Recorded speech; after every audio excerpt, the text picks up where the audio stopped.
One moment for the microphones.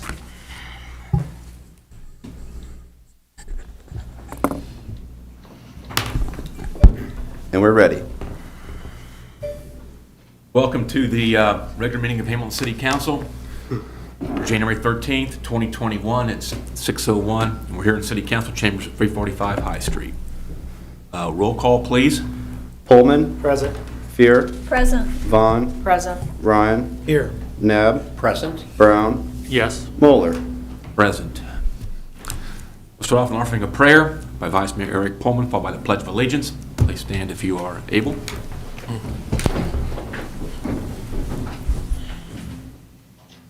Lord, please guide us as we make important decisions that will guide our city to keep it moving in a positive and productive direction. We ask that you watch over and protect our police, fire, and all our frontline workers during this pandemic, that they may safely return home from their duties.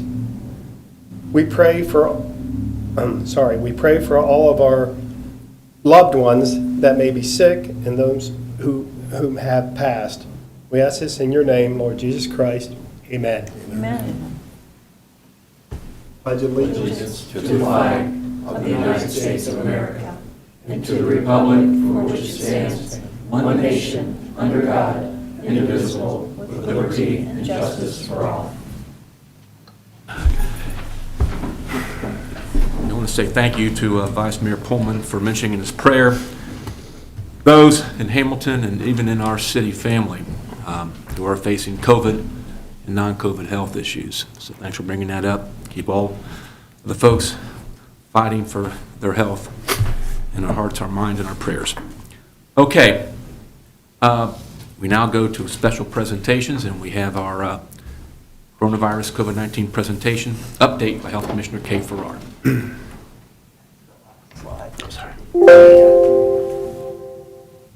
Good evening, Mayor, City Council, members of the City of Hamilton. Wanted to give you a little update today on where we're at with numbers and then mostly talk about vaccinations because I know that's where everybody wants to be. I did want to let you know that currently this data is as of only 1/2. So with things being so busy, I can't get it up to date as much as I usually can.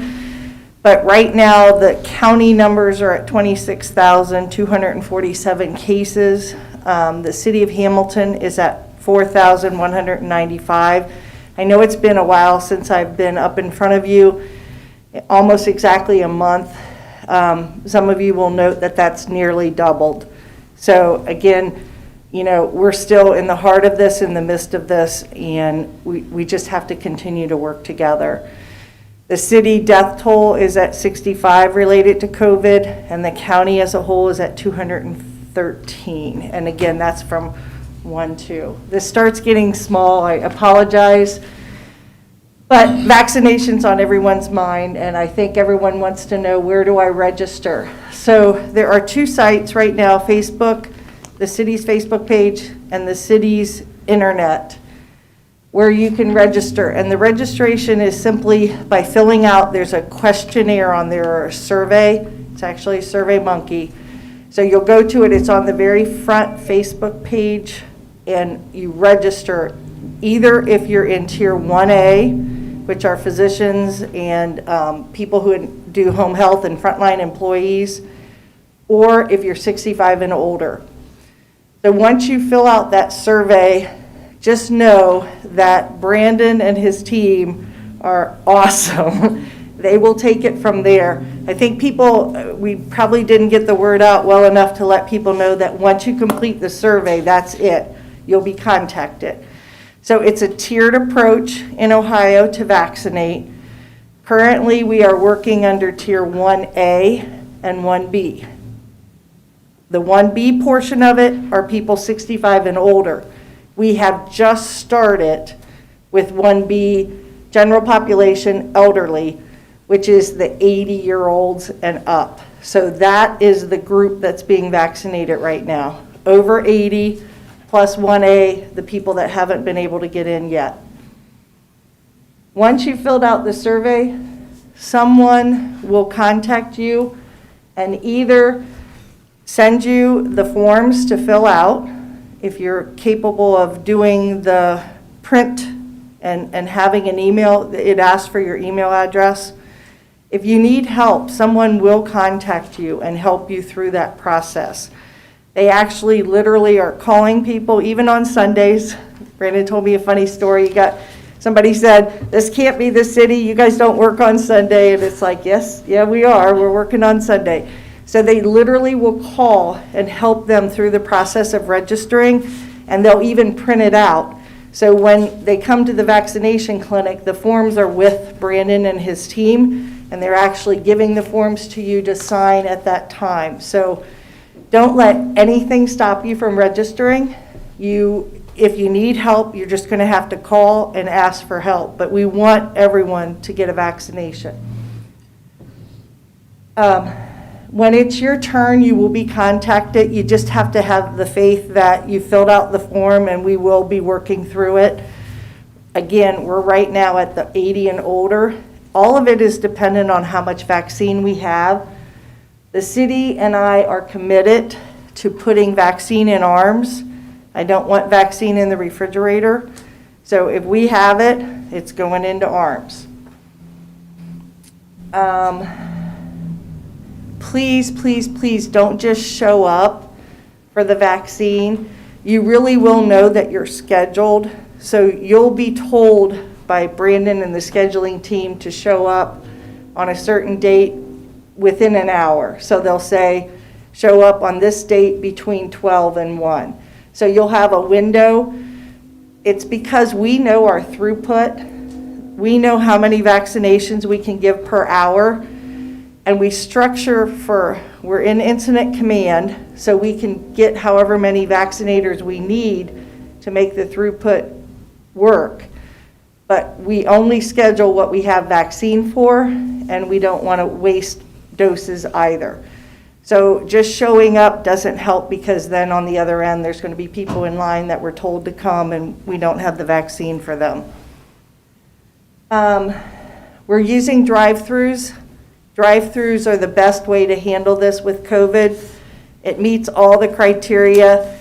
It looks at social distancing because you're in your car, you're behind people, you're able to be kept apart. We don't have to have people walking from their car out into gathering spaces. It's working very well. We trialed it. We've now done 4 weeks of it, and we're tweaking it each and every week, and we've got it down to a science now. It's a team approach. It's a large team.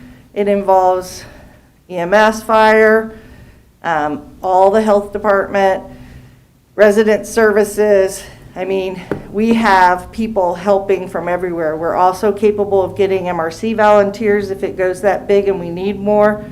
We will build it and continue to build it out as we need it. People don't need to be fearful that they can't get a vaccine when it's here. Next slide. So to date, we've vaccinated 640 people. We have held 4 drive-throughs. Each week we're ramping them up. The initial ones were done as a trial to try to figure out all of our logistics and get it all down so that we had a rhythm. We also needed the vaccine. So today's vaccination clinic was 4 hours. We did 426 vaccines in 4 hours. The biggest challenge that we're having with this particular vaccine, it's in a multi-dose vial. There are 10 doses per vial, and we don't want to waste a drop. So it becomes a little bit of a logistic thing to schedule people and make sure that you have all the doses in arms. It also has an expiration date once you open it up. You've got 6 hours to give it. So that is all of our part to do. We're handling it, and we want to monitor and make sure that we continue to grow and do more. If we need newer sites that have bigger areas for parking afterwards, because there's a monitoring piece afterwards, they have to be monitored for 10 to 15 minutes. We have places to go, and we have the means to do it. We conduct an after-action report after each and every clinic. We sit there and we get down to the nuts and bolts, and we all are hard and open with each other, and say what went well, what didn't go well, and what we need to improve on. Everyone is given a task that they're supposed to change for the next time. So it's from the most minute things like color coding the stickers that go on the cards so that the doses all are matched and counted out with how many doses. So, I mean, it's a very intricate procedure, and we've got it well timed out. We're in a position now to continue to grow this to however much vaccine we have and fill it in with volunteers. So we have all the positions made. I feel very confident that everything is in place to vaccinate the many. Let's see. And again, it allows us to improve our operations each and every time. Any questions? That's a lot, I know. So, Mr. Mayor. Please. So the second shot then, are they told at the time of this shot when they get the second? Well, that's a complicated thing right now because there's a lot going on behind the scenes with the CDC and everyone looking at how do we get everybody the best protected that we do. So we're watching it and monitoring it, but there's all kinds of studies going out, even from doing half doses to spread the vaccine further. After dose one, when you do a trial very specifically. So the trial was done finding out the efficacy for 2 vaccinations, and we hit 95%. That's a very high efficacy for a vaccine. It usually stops at around 80 to 85%. So it's very, very high. There is some studies going on now with one vaccine. What's the efficacy? The early on look at that is 90%. 90% is tolerable. So you're caught between, and again, I dance to a different drummer. I have to follow the Ohio Department of Health rules and the CDC. But right now, our push is to get this into arms, get dose 1 into arms, as many people as we can. They are providing us with vaccine, and we are looking at second doses, but for now, we want first doses, especially in this high risk population. I mean, people, as we've said in the prayer, people are dying because of this, so we want to get as many people protected as possible. So one thing I didn't tell the public that you guys already know from my report, there's other people vaccinating other entities. So all of our nursing homes at this point in time have been covered by the federal program, which were done through Walgreens, CVS, and 2 other pharmacies that aren't around here. FarmScript is one of them. But all of our nursing homes here in Hamilton have been done. Jamestown has received their second dose on Monday. So they've had their first round, one of them 2 rounds. Those people will definitely move forward with 2 doses right now. They're getting the Pfizer vaccine, and again, it's through the pharmacies. The hospital it has their own supply of vaccine. They are starting their second round and giving dose 2. Depending upon what they push at me, yes, I'm looking at dose 2, but the spacing for Moderna is 28 days, but that doesn't mean you have to have it in 28 days. You can have it anywhere for the next 2 years and still have that boostering effect. So in my eyes right now, we're going to continue to push forward to get 1 dose in as many people as we can to hope that we continue to do this, social distancing, and then that protection that we're getting from 1 dose. So yes, I'm looking at second doses, but for now, we're gonna push as much as we can. It's all dependent upon the supply chain.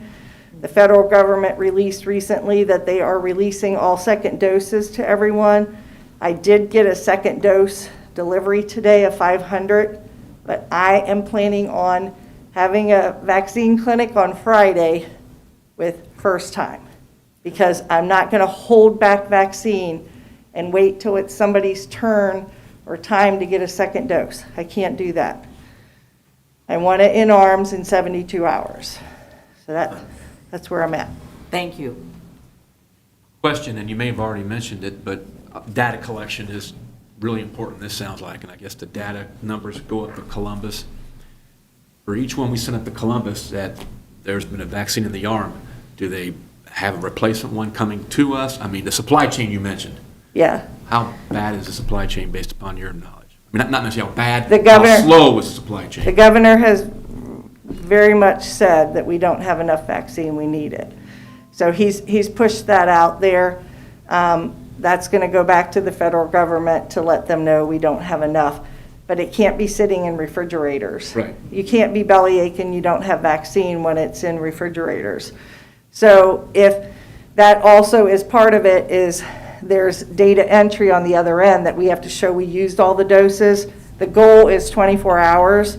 Again, we have a team that is putting them in. Today's doses are all in, except for 200, which the two women who are helping me each took 100 home tonight. That's very doable. I put 40 doses in last night in an hour. It's not a long stretch. So it's a matter of buckling down and doing it. We have to do it when we get it, and we have to put it in. So. Any other questions or? Mr. Mayor? Please. And you may have covered this. Usually I go back and I watch your stuff later, but just in case. Where do people fall in that have some kind of a pre-existing health condition, no matter what their age is, but they really are high risk? Where do they fall in getting the vaccine? It's going to be down farther. It is. Yeah. So right now, only the survey will let you go in if you're 65 or older with a pre-existing health condition. Okay. And if you're above 80, it's everybody, and we're doing everybody. Okay. And as we go down the age brackets, it doesn't matter whether you've got something or not. It's by age, because Okay. definitely older people are way more at risk. Most older people do have a pre-existing health condition. I did a 103-year-old lady today. It was like, it was like awesome, and she was sharp. She was probably sharper than me. So, but she had pre-existing health conditions. So, as we get down, farther down, we have what we call a no waste policy. So we will never waste a dose.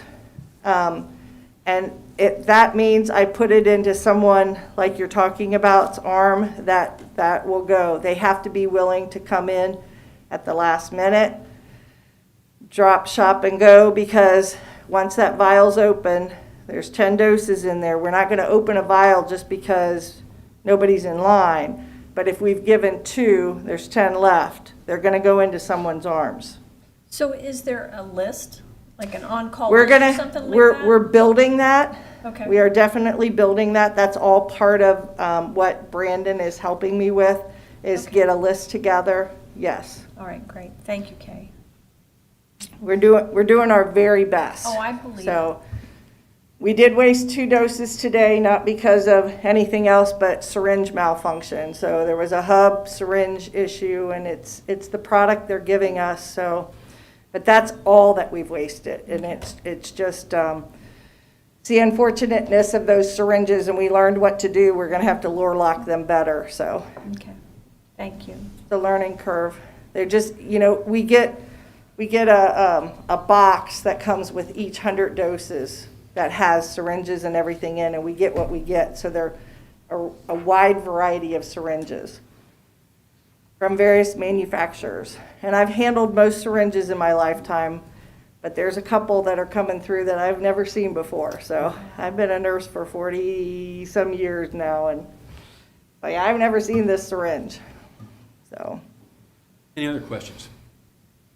Mr. Mayor, could I Please. just make a comment? Yeah. There was an email I received this afternoon I would just like to share, and it says, this is from someone who appropriately was contacted, was on the list, and received the vaccination.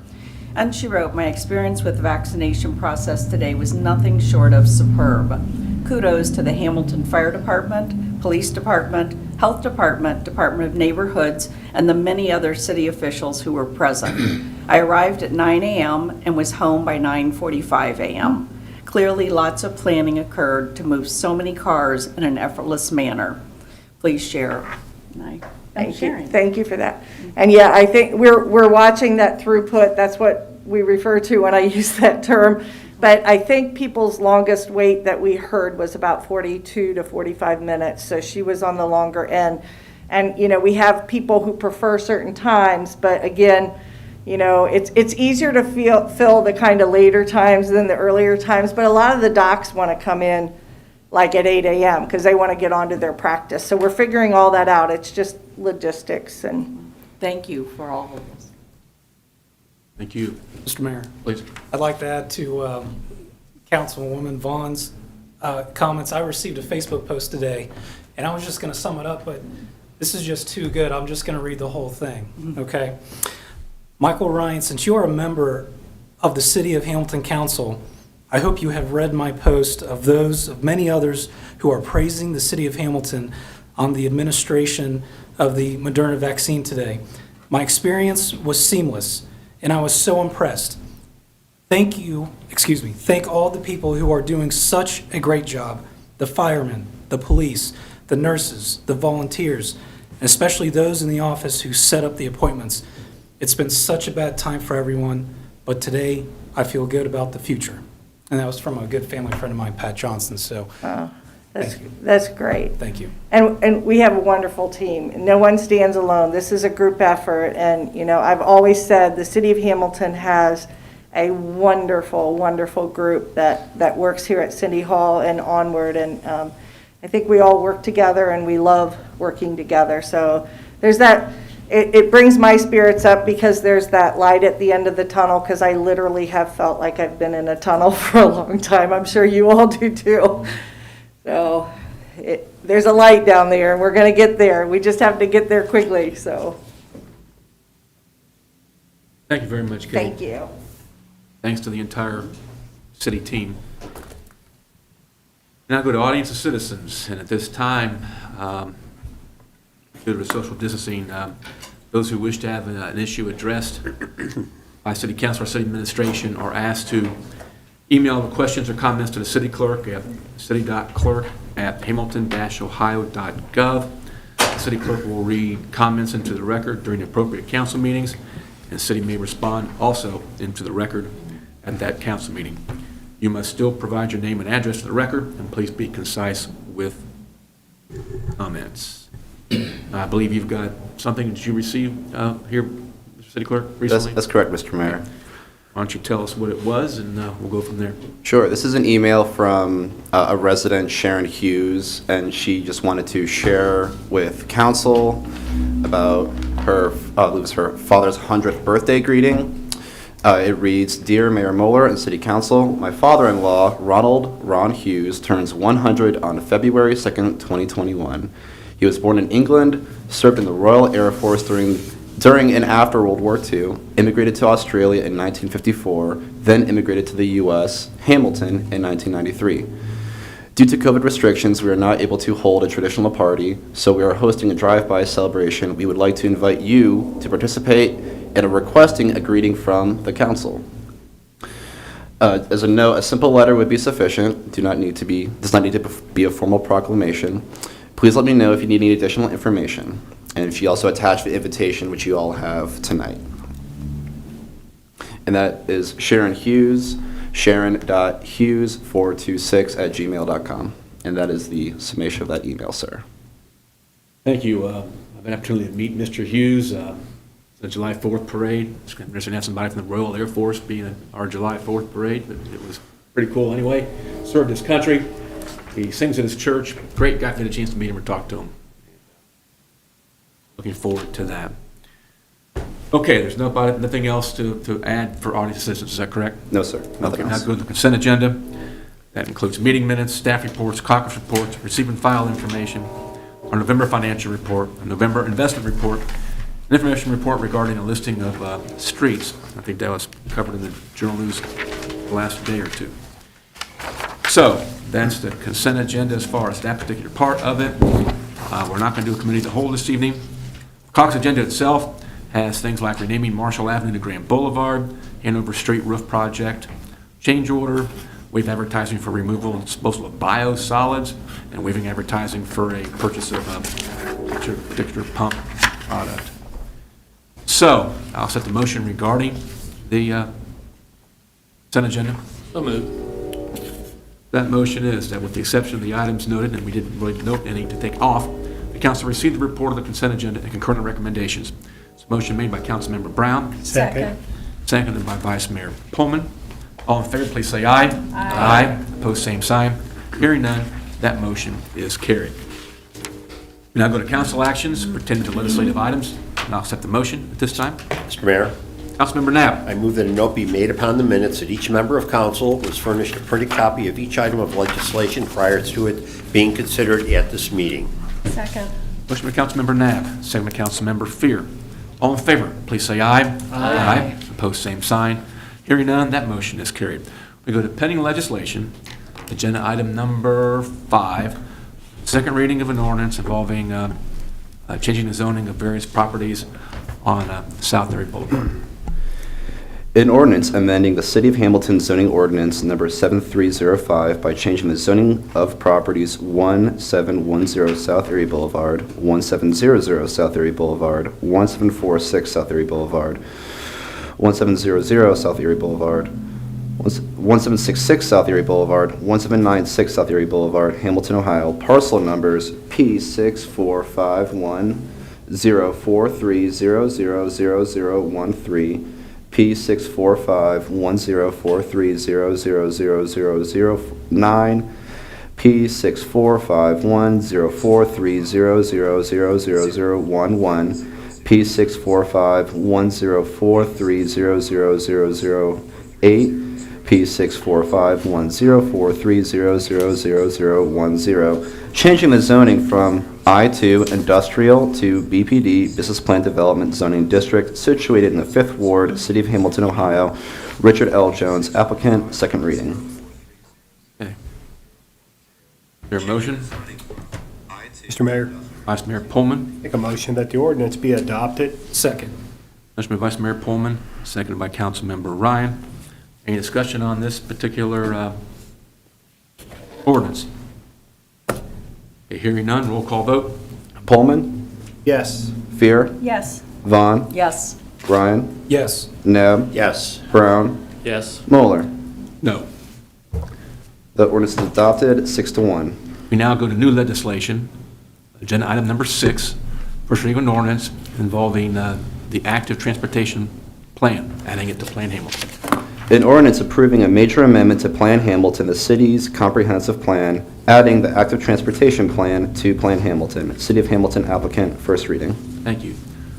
Go to agenda item number 7, which is the first reading of an emergency ordinance involving 24 North D Street and 30 North D Street. An emergency ordinance authorizing and directing the city manager to execute a purchase agreement and related actions to certain real property located at 24 North D and 30 North D Street, Hamilton, Ohio, 45013. Nicole M. Stevenson, the property owner. City of Hamilton applicant, first reading. Thank you. We go to agenda item number 10, which is a resolution relative to the rehabilitation of a bridge.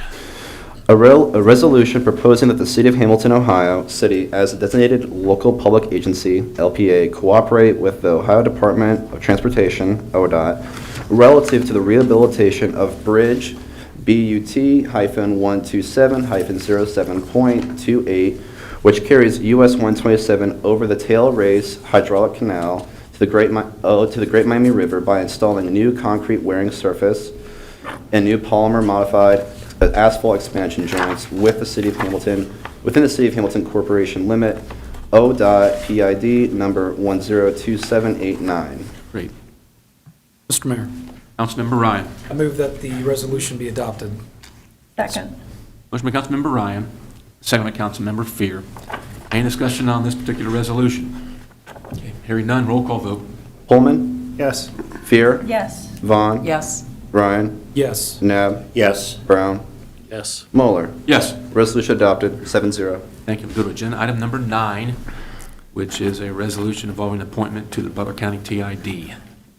A resolution appointing Robert Bass to serve on the Board of Trustees of the Butler County Transportation Improvement District for the term commencing January 13th, 2021 and terminating December 31st, 2022. Mr. Mayor, Councilmember Vaughn. I move the resolution be adopted. Second. Motion by Councilmember Vaughn, second by Councilmember Fear. Any discussion about this resolution? Hearing none, roll call, please. Pullman, Yes. Fear, Yes. Vaughn, Yes. Ryan, Yes. Nab, Yes. Brown, Brown, yes. Moeller. Yes. Resolution adopted, 7-0. I think we go to agenda item number 10, resolution involving a lease purchase agreement.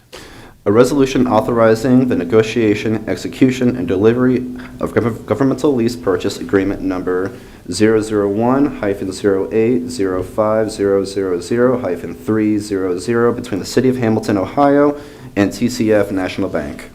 Mr. Mayor, Councilmember Nab. I move the resolution be adopted. Second. Mr. Councilmember Nab, second by Councilmember Vaughn. I believe this is for a new automated leaf machine, if I'm not mistaken. All right, any discussion or comments about this resolution? Hearing none, roll call vote. Pullman, Yes. Fear, Yes. Vaughn, Yes. Ryan, Yes. Nab, Yes. Brown, Yes. Moeller. Yes. Resolution adopted, 7-0. Go to agenda item number 11, which is a resolution about the expansion of the Hamilton Community Authority. A resolution determining that the consent to the expansion of the Hamilton Community Authority to include the Courtyard by Marriott complies with the requirements of Section 349.03 of the Ohio Revised Code to fix a date and place for a public hearing of such expansion. Mr. Mayor, Vice Mayor Pullman. I'd like to make a motion that the resolution be adopted. Second. Mr. Vice Mayor Pullman, second by Councilmember Ryan. Any questions or discussion, comments about this one? Hearing none on number 11, roll call vote. Pullman, Yes. Fear, Yes. Vaughn, Yes. Ryan, Yes. Nab, Yes. Brown, Yes. Moeller. Yes. Resolution adopted, 7-0. Now go to the audience of the city manager. I have nothing this evening, Mayor. Okay. Audience of city council. Anything they want to bring to each other's attention? I want to bring one thing. Fred Valerius is a Fairfield Township resident, and he's part of the Veterans Memorial Committee, asking for a simple request. He's asking for a request of support for a Stand Up for America and Take Back Our Flag initiative. We're encouraging residents to fly our American flag 1 week, beginning Sunday, January 17th, the birthday of Dr. Martin Luther King Jr., through Inauguration Day on January 20th, and at least until Saturday, January 23rd. And he says, make a commitment to our country's democracy and to one another that we can and will be better in truth, justice, and goodwill. So, if everybody in here thinks it's a good idea and tells 10 people, we'll have 100 more flags flying that particular week. So keep it in mind, and I want to thank Fred for passing that along, because it is kind of like a neighborly suggestion to do something patriotic. Okay. Executive session request, Mr. City Manager. Yes, Mayor, there is. Both go into executive session to discuss real estate and economic development items. Okay. So there's a request to go into executive session for real estate and economic development items regarding the specific one involving economic development. I need a motion that the executive session is necessary to protect the interest of the applicant or the possible investment or expenditure of public funds made in connection with the economic development project or projects. So moved. Second. Okay, motion made by Councilmember Fear, second by Councilmember Brown. Roll call vote on that specific motion. Pullman, Yes. Fear, Yes. Vaughn, Yes. Ryan, Yes. Nab, Yes. Brown, Yes. Moeller. Yes. Motion adopted, 7-0. Okay. Is there a motion we go into executive session for those two stated purposes? So moved. Second. Motion by Councilmember Nab, second by Vice Mayor Pullman. Roll call vote on that motion, please. Pullman, Yes. Fear, Yes. Vaughn, Yes. Ryan, Yes. Nab, Yes. Brown, Excuse me. Brown, Yes. Yes. Moeller. Yes. Motion adopted, 7-0. Okay, it's 6:35. We're going to go into executive session. It may take a brief couple minutes to have Steve be able to take out his equipment. That's all the public business that we have this meeting. We'll have, except to adjourn the regular meeting. We've got a rather lengthy executive session this evening, so we will be working. Okay. Mics are off. 1 moment for the record. Yes. So the board is 6:35. We're off the record. Let's take a breather for a second. Steve?